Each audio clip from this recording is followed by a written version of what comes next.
Welcome to Uncover the Human, where every conversation revolves around enhancing all the connections in our lives. Whether that's with our families, coworkers, or even ourselves. When we can be our authentic selves, magic happens. This is Cristina Amigoni. And this is Alex Cullimore. Let's dive in. Welcome to this episode of Uncover the Human. Today, Cristina and I are joined by our guest, Andy DeShong. Welcome to the podcast, Andy. Hey, thanks. Nice to be here. Thanks for being on. So, Andy, tell us a little bit about your background. Yes. Yeah. What brought you here? What got you to us, other than us asking? Well, I've been working with you all for a while as part of our organizational work. Really love what you do, so we decided to lend what I know around to other people, and see if we can find some fun stuff to talk about. And that's the hope. So we know that one of the big things that's obviously going on, both within your company and in general, is the AI advent and the fact that we're all going to have every bit of our lives upended a little bit by AI. And I know that you've done a lot of investigating into this space. You have a lot of excitement in that. How's that going for you personally and at work? So ironically, I was just talking to my wife about this at breakfast as we are trying to figure out what we're going to do with our kids and what jobs are going to be here or not be here. I think the we're doing a lot of work in that space again from a work perspective. So I've been in technology for ever since I was in high school, and I'm an old man at this point. So I've seen different waves of things come and go, and this is by far the most impactful thing that I've ever seen. And I think this is going to cause the most both opportunities as well as rethinking how people think about things going forward. And it's really, for me, it's really exciting because of what's possible. It's going to be a bigger disruption than I think anybody even imagines. And I think what hit me as I was seeing some of the any of the big companies that are out there playing in that space, and I think you have to look at it as like, obviously you have OpenAI with ChatGPT, you've got Google going after this, you've got Meta going after this, you've got Microsoft going after this, and that's just here in the US. And then you start to think about the international companies that are going after it as well, and they're spending billions and billions of dollars. And I think it was most evident for me couple of weeks ago where I just saw the progress year over year from OpenAI as an example, and the amount of progress that they've made in that year, like that would have taken 15 years. It's like dog years, if not more, the progress that they're making on all kinds of different things. So it both wowed me from an excitement perspective, but also scared me at the human level a little bit around like, okay, what is going to happen? And so I think I shared with you all, I came out of there going, part of my job is, we build software inside for our organization. And I'm thinking it's going to reinvent the entire way that software is built inside across the world.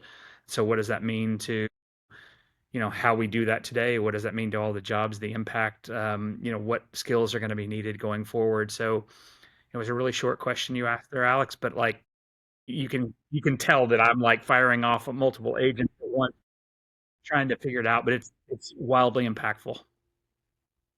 Yeah, even as a casual user of AI, I've done a few things with ChatGPT here and there, and a couple of image generation, or whatever. Just in the few months that I've worked with it on and off, it's incredible how much has changed, how much has already improved. The image generation used to be particularly frustrating. Now it can do a great job of like identifying parts of a picture that you didn't want and changing that. It's really impressive. Like not only 2 months ago we couldn't get it to generate text without it being all blurry, misspelled, whatever, and now it's got perfect text recognition.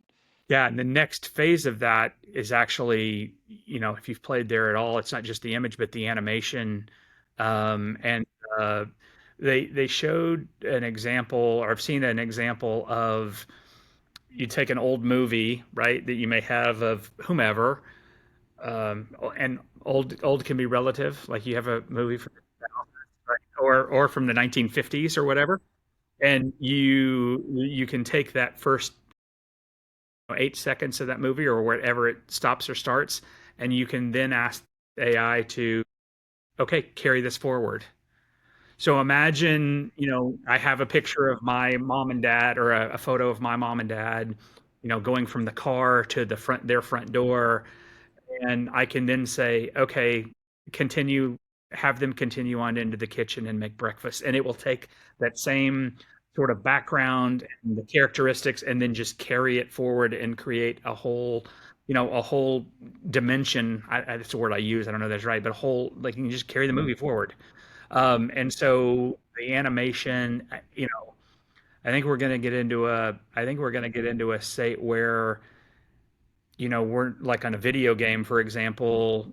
Um, well, I think let me do it this way. If you have children and your kids sometimes say, "Hey, read me a bedtime story," I think it's going to get into like create me a bedtime movie, and you'll be able to fly a a story with imagery, with a movie that's going to the the creative content that's going to come out is going to be amazing. Yeah. The ability is incredible, and like you said, that it fills us with both like some excitement. There's a lot of possibilities on the horizon, and of course, the general fear of like, what does this mean for not only like humans, I mean, employment's sake, but humans in general? What does this mean for us as and our future? So I'm curious what your thoughts are on things that maybe cause you a little hesitation. Yeah, I think so. I can it so it's faster than I think it's going to be. I think this is going to come a lot faster. Think about we will all so I mean I see it coming in waves. I mean we will all still have at the beginning I think it's all going to be you're going to need to have more orchestration capabilities. You're going to need to have more um, critical thinking is going to come back in vogue, I think, because you're going to need those skills again in the coding space. Where it's headed from a coding perspective is you're going to be at the master control, and we had this notion of Copilot, right? Or Microsoft Copilot, or one of those where you've got one sort of helper, if you will, that's helping you along. I don't think it's one anymore. I think it's you've got a team. So like imagine one software developer having 10 different agents that he or she is controlling, doing different tasks and firing them off, and then them sort of checking back in, and that person who's at the control panel is going, okay, yeah, when that one looks good, and then sort of putting them all together and then firing off more work. So I think that's going to how it's going to start. And so the jobs will shift from you individually doing that work into people orchestrating 10 times you, if you will. And then you're going to get into a situation where it's going to be, okay, maybe there's not as many of like I'm gonna clone me, and then I can run those orchestrations, and then it's going to get into like the clone's going to talk, the agent's going to talk to the other agent. So there will be Alex, you will have an agent out there that is you interacting with a bunch of other people, and I'll have one, and so that sort of stuff is going to be happening. And then it becomes like, okay, well, if that's all happening, what the hell is real physical Andy Yes. going to do all day? What's he going to be doing? And do I get to license my likeness and cloneness for use by a company? Like, could my clone be of service to somebody? And like that gets, so I get virtual salaries from 100 different companies for like my clone? I don't know. And that's just a random thought. But, so what are we going to do? On the bright side of things, I think if you can look at, okay, if we're doing all of this stuff, then the amount of like I think food insecurity goes away because I think the technology will be able to, we'll be able to produce more food for everybody. I think some of the constraints that are currently worry a number of people out there, some of that stuff goes away. I think that becomes we'll be able to support everybody, so you won't need the same amount of maybe maybe food's free, right? If you can produce enough, Yeah. I That would just be think you nice. can go into these, you can go into these cycles where different things happen. I think though, the how are we going to occupy our time and what are we going to do? That's the piece that I certainly haven't figured out yet, but I think that's, and like I said, I'm old. I don't know how some of this is coming along, but that's what I think about for my kids. Yeah, Uh, I don't know if there's I've a sent you lot there. I don't know if I've sent you guys down a death spiral or a happiness path. I'm not sure. It's a little bit of both. yeah. A little bit How of is one both. different from the other, really? Yeah. Yes, exactly. There's definitely the thought of, well, as we all know, especially in this particular room, humans adopt change really fast and very easily, and and Yes, so yes, famously well. And let's be real. As soon as I did this, I came back and I talked to both of you too, and I said, okay, how do we get people to absorb change faster? yeah, Because it's going to come in waves, and you yeah, all just smiled at me like you're kind of doing now, and I'm like, yeah, that's what, as we all know, change is the limiting factor inside organizations, inside everything. The willingness to adopt to change, and I think I don't know if we evolutionarily grow differently because of this. I don't know. yeah. And it I was I would hope we do. But that's the challenge of basically the last 30 years has been technology changing so fast and the landscape changing so fast. And now AI is definitely even faster on top of that. We are not adjusting our social norms as quickly as that. I mean, social media came along and it's taken us a little while to. I read some article that I called it, I think, inoculating yourself. Essentially, you eventually you understand the patterns of it. You start to realize, okay, so this works, this doesn't work. But in the first couple iterations, everything kind of is on overload. And of course, AI has so many iterations. We were just talking about ones happening within the last couple of months. Social media, that would happen over the course of, even though that was very fast, years. And now we have months to do so.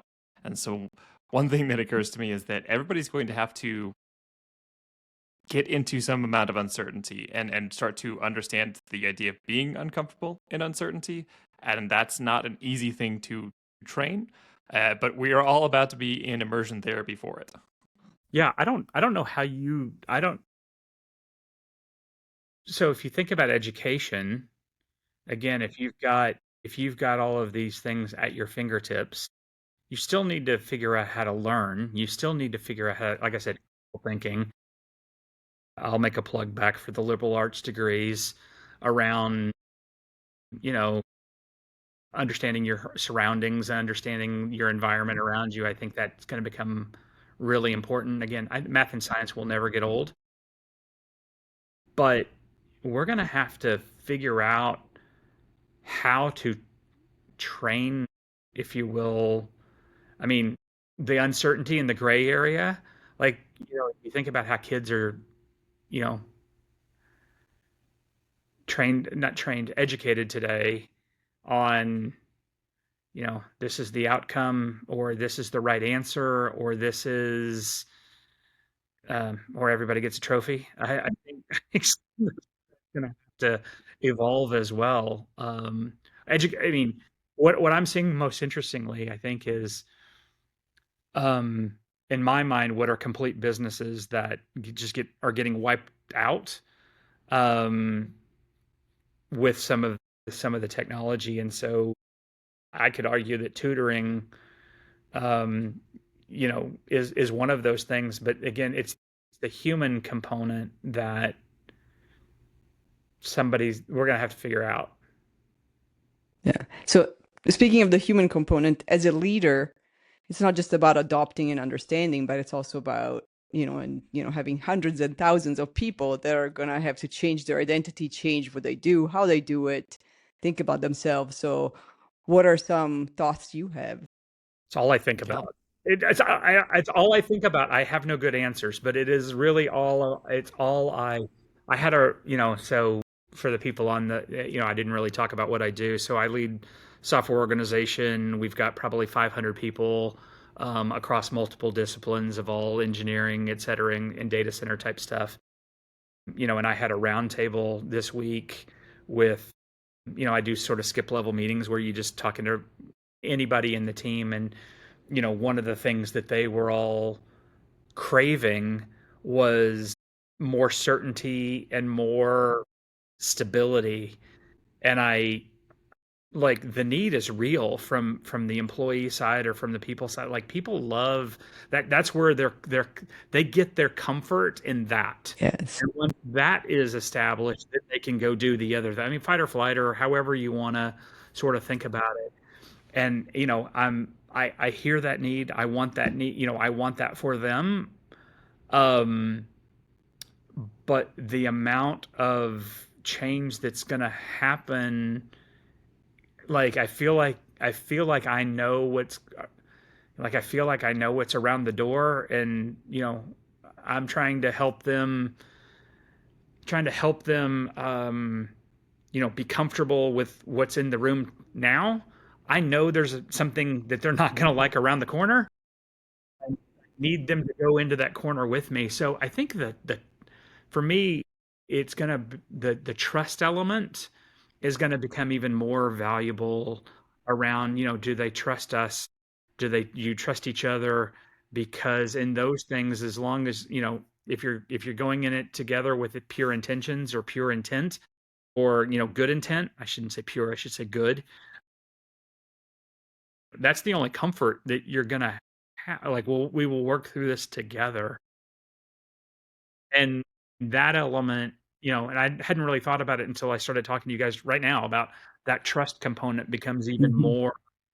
even more valuable, because that's the only thing that's going to get you through it. Otherwise, you're just going to live in this uncomfortableness for forever. And people who, like, I can live in the gray myself, other people not so much, right? And that's okay too, but they're going to need that. You bring up a good point. I hadn't thought. Is it definitely there is the desire for stability, but we all know that's not realistic. Even if we desire it, like there's just even if you don't have AI revolutionizing everything that's happening to us, you have a lot of instability and an unknown. So it does bring that trust point. And I think there's something interesting there in highlighting what are the things that you can count on to be stable. Like if it is and in this case, it's going to be the relationships around you, the building that trust that hey, there's some good intentions here. We're going to walk this together. If you can start to count on, we don't know where we're walking, maybe we don't know what we're walking into, but that we are walking together, or that I can count on this person to do this. Those are the things that you can. Then what else can you rely on? I suppose is the question that becomes more important in a world that's otherwise unstable. What are the things that will be stable that we can think about? And are those things that are stable enough for you to take that step around the corner or wherever it may be? Yeah, I don't Yeah. have that answer. I don't either. I think it's an interesting thought, a thought exercise, not No, a I known know, answer. I know, I know. I think I would love to be, as I left, sort of my latest AI findings, I knew a couple of things. I knew I wanted to help. Like, I want to be in the AI transformation business, right? I mean, I want to adopt that. I mean, the reason why I'm in technology is I love, like, I think tech can do anything. Now, whether it should or shouldn't, or is it cost efficient? That's another story. But like, I want to be in this business, and so it's just what I like. Now, if I had a different passion and vocation, the love of, like, I look at you, I look at both of you, and sort of what you do, and I'm like, what a great time to be, what a great opportunity, what a great time, and what a great set of ingredients. Like, it would be fun. So as I toss out these ideas of, like, the trust idea or whatever, Mhm. I imagine somebody listening to this who's in that, like, okay, yeah, that one's good. I'll write that one down, and let's, like, oh yeah, I can build my whole next career path on how do I do that with organizations or individuals, or hell, even families. I mean, Yes. like, you know, parenting comes with a rule book, like an instruction manual anyway. it's to be a parent in this, holy crud, to navigate um the education system. You thought just giving your kid a cell phone was good or bad or whatever. Like I I'm glad I'm older, I think. We're definitely past that. I guess I'm definitely past the year. I've got different kid problems, but I'm definitely past the educational stage and the formations, the foundational formation where they get shaped. It's going to be you guys though. It is fun. It's funny because I actually was a philosophy major, so I did go liberal arts right before it became one of those things like, why would you get a philosophy degree? And the fun part is that I'm doing a lot more philosophizing now than I ever did before, because now it is all about like, let's understand, humans and how they work and what's the next step and all the non-tangible things, as opposed to I know how to type this thing in the keyboard and then I get a result. Yeah, I think sociology majors are one of the highest sought after majors from a technology perspective because you're trying to get the human aspect of how to work with the machine. So I think that's it's the humans are still going to be here. Yes. What we're doing with them matters. Yeah. That does give the idea that maybe we have some chance and opportunity in doing some of the exercises that people would be going through in liberal arts education. What are the things that they do to help reinforce critical thinking? What are the things that we do so that you can evaluate what's coming out of some things? That's going to be a huge part of the AI thing. It's going to generate a bunch of stuff for you. How do you evaluate whether this is what you want it to say? So a lot of yeah, definitely when I was going through school, that was at the time, like you were saying, Christina, where it was like, oh, that's like, who cares about that? That's not important. Go back into STEM, go back into science and technology. Like, it doesn't matter how you interpret a piece of literature. And now it's very important. It's going to be very important to think about what is the intention here. Does this meet what I want this to? And so maybe there's some opportunity to start introducing some of those exercises in smaller scales and larger scales to people to start to retrain that thinking, retrain the ability to do what we would do in a philosophy class, what we would do in an English class. Yeah, Indeed. agree. I Yeah. mean, and again, I think maybe, I think how to play well with others in team sports, that Yes. continues to be highly valuable no matter, it's really, you know, it's funny to me. Like, you know, I I have four boys. You know that, but the people who are listening don't know that. I have four boys. They're all three of them out of college, one of them's in college, and collectively, the least cherished assignment that any of them ever get is the team project. They hate. They all hate the team projects for the same reason that you hate them in the work world. It's because not everybody does their part and all that stuff.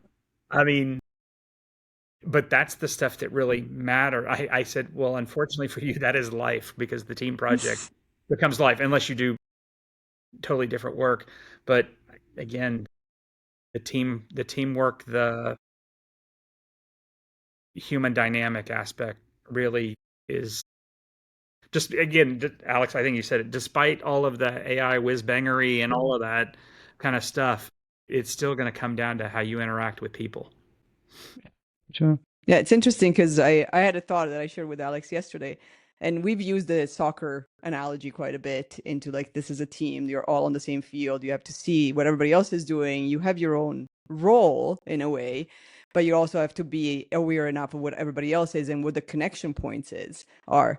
And that's when I had the thought was, wait, like we're moving from specific clarity of this is my role and this is my resume to what's more important is the connection points, not what each person does.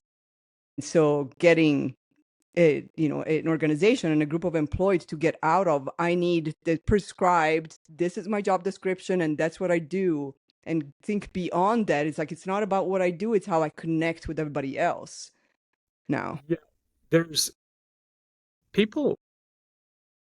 What you've said, struck two different thoughts with me. When you have, I always use the analogy when when you're a startup or you've got 4, 5, 6 people in a startup.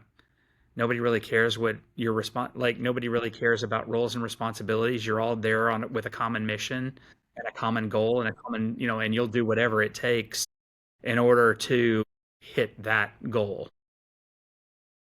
Where that becomes challenging is once you scale that out amongst multiple employees. So I think that's still the why behind, what people are doing is still going to be very important. I mean, why do I do that? But then the second piece, you talked about is the connectivity and the sort of the team aspect. And again, it's around the goal, that all is goal, mission, Yeah. not just also, mission, why you work for a given company. I think is a lot of that is mission driven today. I mean, a lot of people with talents can take their talents everywhere, in a lot of different places. But um, choosing to work at a particular organization about what they're trying to do is a driver. But then, your driver around, why are we trying to do X, Y, or Z? From my, what we do, we build software. Why are we trying to do this particular piece of software? And as a leader, that's one of the hardest things to connect is to satisfy everybody's why, because their whys are like a lot of them are different. But that again, that still goes that I'd like to figure out how the connection and the why. If I could do anything probably today, we get a lot of stuff around role. Notice I'm even using air quotes, role clarity. Like roles are clear. They are defined. They are in writing. There's a grid. There's a chart. There's a picture. We've defined roles about as many ways as we can define a role. There are two things. People don't like the role, or they, people acting in the role. And so I think if you can work on the mission aspect or the why, like that aspect, that seems to drive it better than the clarity. Or there's something else with that clarity piece that there's still some uncomfortableness, or there's something's not right when they say it's role clarity. Mm-hmm. I mean, I'm curious your thoughts on that. I mean, we agree 100%. There's definitely just the resistance towards. There's some idea that like I don't have a clear enough role. That's usually I'm seeing a gap that's not being covered. I think this is what somebody should do, but they're not doing it.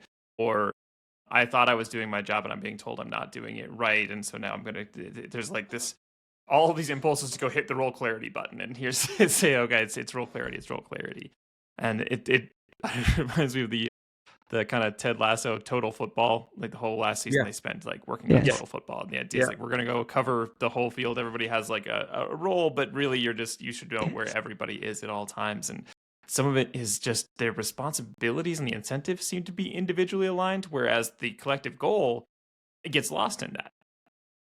How do you get that? Because that is, I mean, that's it in a nutshell. Like, how do you help, or how have you seen that being effectively managed differently, or the level of communication with people? How have you guys seen that work differently? Because that's something we struggle with a lot.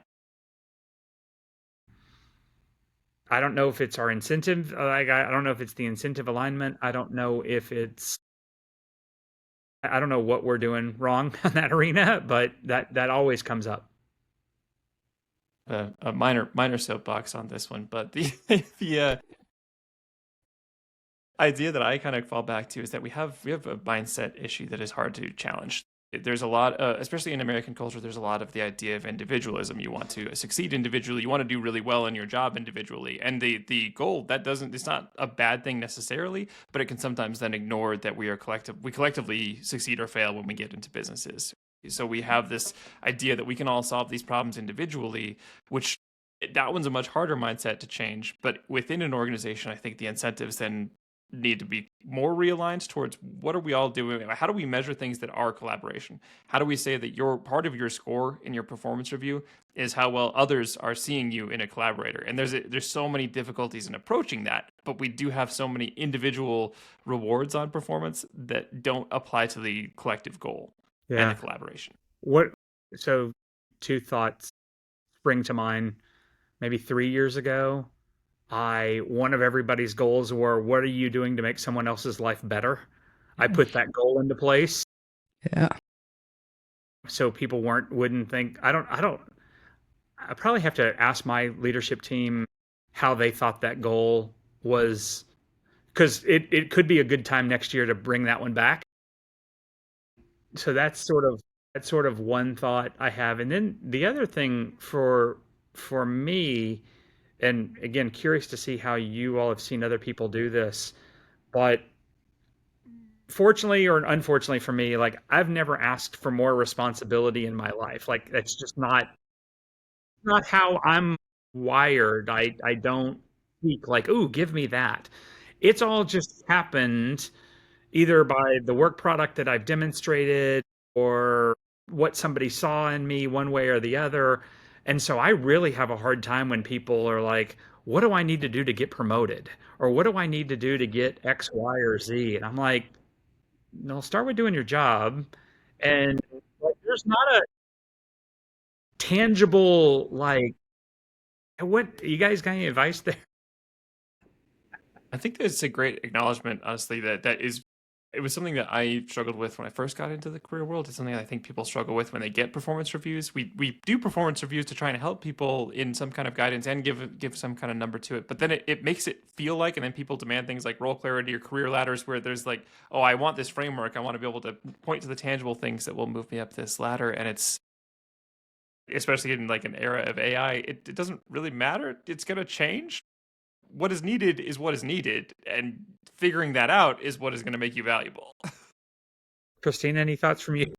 Well, I struggle with a couple of I'm the same way. I've never asked to be promoted, or I've never worked to be promoted. I guess I'll talk about it that way. I've always kind of been given more work, been given promotions, and the joke that, and Alex knows about this because he's witnessed it. The joke is that a lot of times when I've gotten promoted is when I walk into a conversation knowing that I'm gonna reveal something that's broken somewhere, and I'll start with, okay, whoever my boss is, like, you're gonna want to fire me after I say this, but I have to say it. And then that's usually when I get a promotion. And then they go, congratulations, you now. You're Exactly. now You in now charge of get to that. go fix this. And for role, I've been one of those people where in every single job I've ever had, even my first one, I think I lasted 3 days before they added more responsibility to it. Was, oh, this is my role, great, I'm gonna do everything I can to get out of that, in a way of, if I see something, even if it's not on my list of things to fix or be responsible for or help with, I'm gonna go do it because it needs to be done. And so I don't know that I have an insight on how to change that, but there is something about getting out of my job is what I was told it is, and really moving from that to thinking my job is to help make somebody else's life better. My job is to help the team get to here. And so sometimes it will be exactly what it was written, my job descriptions, and sometimes it won't look like that at all. Yeah. But how do I think about it outside of me? Yeah. I keep I wonder about, you know, is this how we've conditioned people to be um again, I go back to the education system. I mean, you've got to pass this test. Like, I mean, it's this sort of even even the way I listen to my children, and again, I sound like an old man. I, I guess I am old. Like I just listen to them like describe how their professors or their like tell me exactly what I need to do in order to get the A. And versus like you take the test, you get the grade, you get the it that piece missing. that seems, and admittedly, this is from a completely American, Western sort of based frame. I mean, that's me, but obviously, when you work in software engineering, the beautiful thing about it is you have folks from all over the world. We've got resources from every continent, every almost everywhere, and obviously cultures, education, et cetera, is different. And so that mix is also, blending those cultures inside of a team is also a very interesting dynamic. Um, we quite honestly, we probably don't spend enough time in my organization um, trying to figure out the team harm. We work in teams, right? We're a development Hmm. team. We have 60, 70 of them, and each one of them is its own little universe. I tell this story, but I'll share it with your listeners. When I first took this job, one of the biggest mistakes that I made is that I thought I thought I could apply the same rules and logic across all teams and everybody have it and everybody be great. What I realized is I have 60 different fish tanks.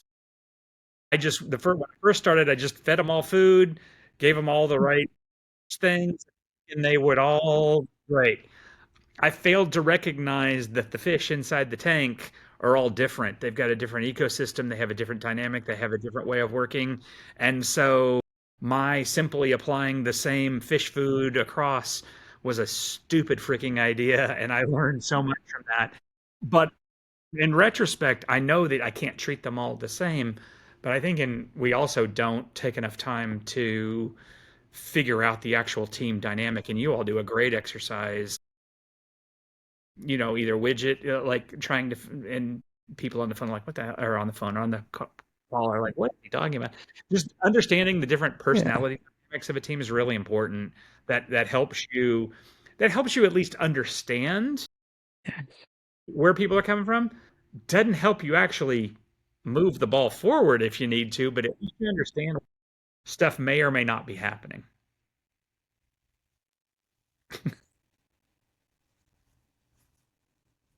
I was thinking, yeah, that is the challenge because it does help understand, but then in a lot of cases, it's like, okay, I get it, and I still want that from this person. I'm like, but that person is never gonna give you that. You like meet them where they are, and they can give you all these other things that because they're stuck into this box that other people expect them to be in, they're not actually providing what they can provide. And so there's a lot of mindset shift. And maybe when we think about what do people focus on in that trust and in that those skills from now on, it's shifting mindset, really. It's trusting, like if I can't count on, if I type this or create this deliverable, then I'm successful because that's going to continuously going to change.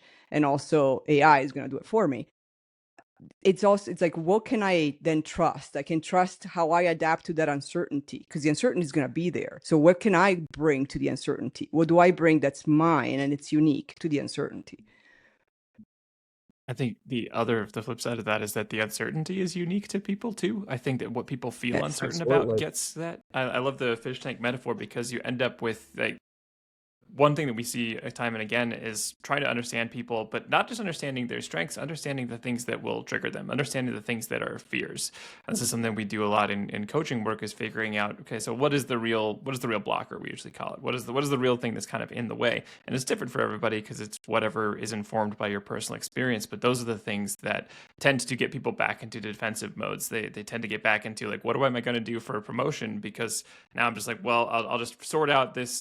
Here's something that maybe I can grasp, maybe I can define. Maybe if I just have role clarity, if I just have something to reach for, that will be the thing that I'll just do that for a bit, and then I'll go back into doing the things that I find interesting or the things that I can really excel at. And so that discovery and understanding of individual fears is time consuming, but incredibly valuable work to get people to Yeah, adjust.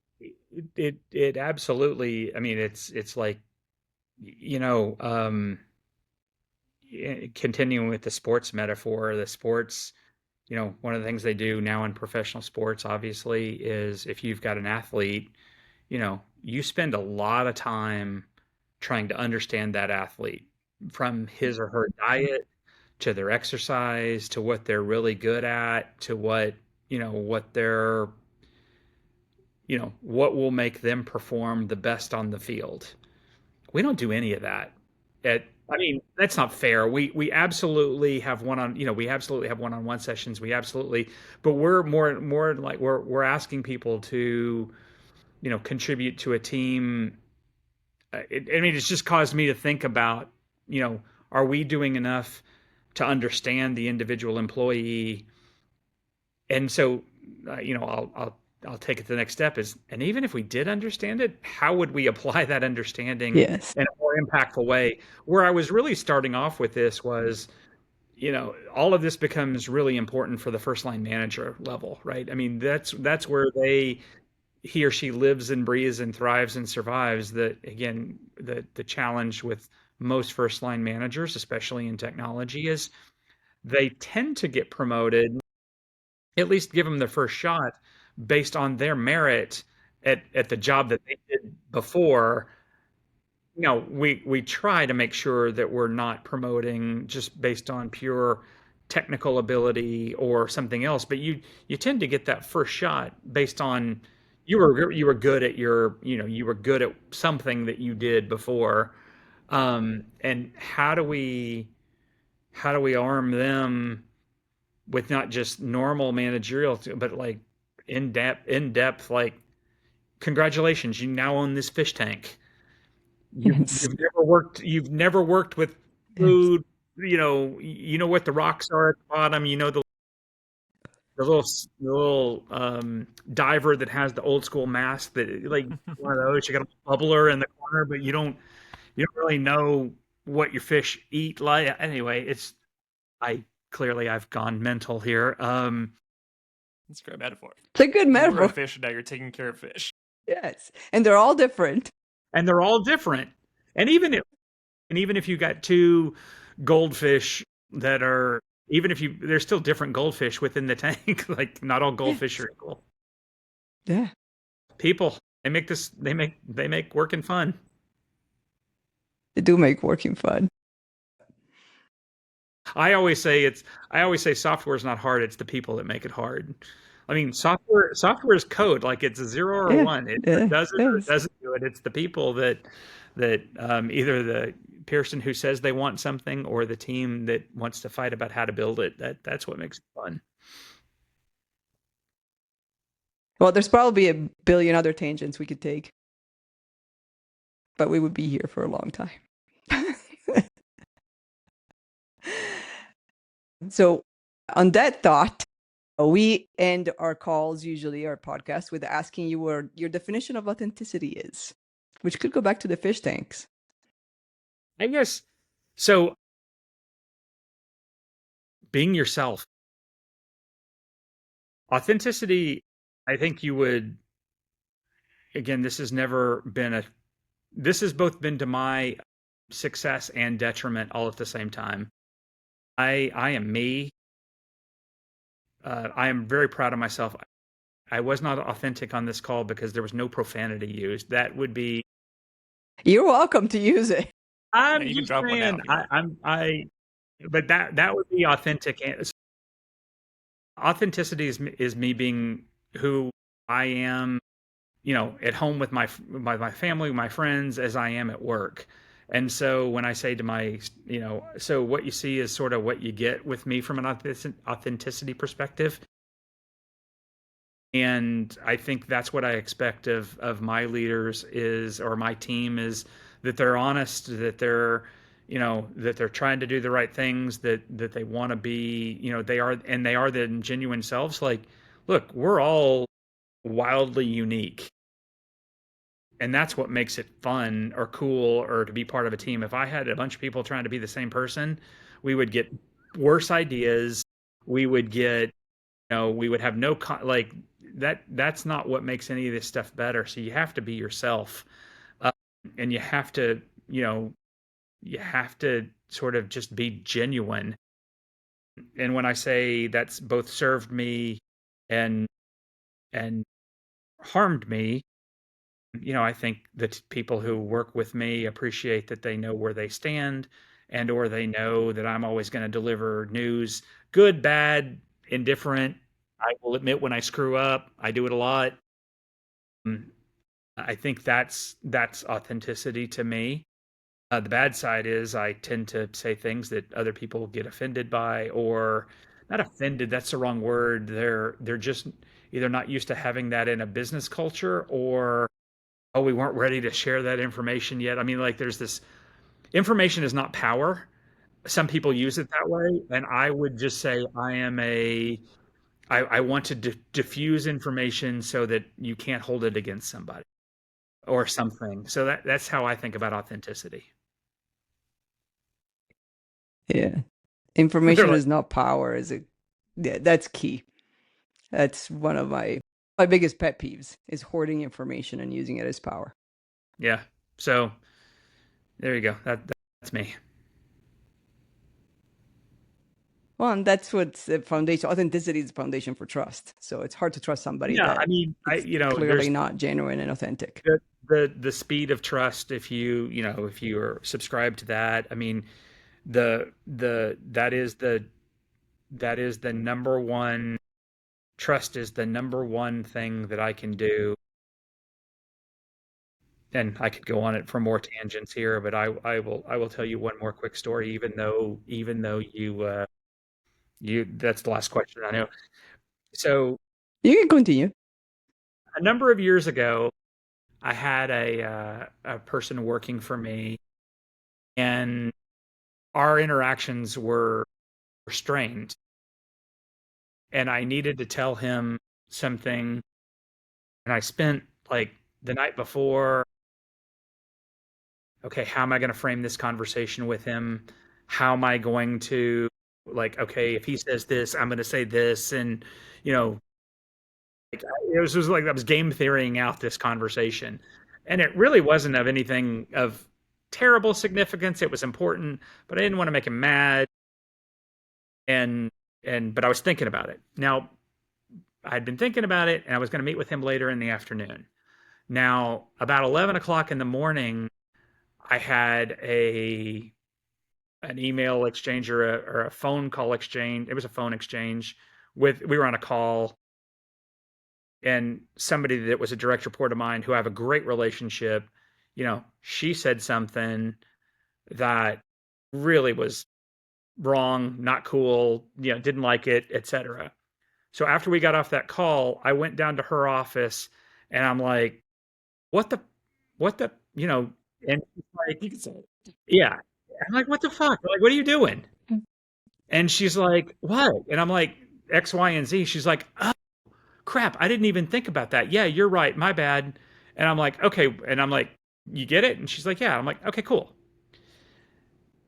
And then I thought about it. And I said, I've spent 7 hours in my head trying to have this conversation with this guy when I was able to resolve something with her in 30 seconds. And it's because she knew she trusted me. I trust her.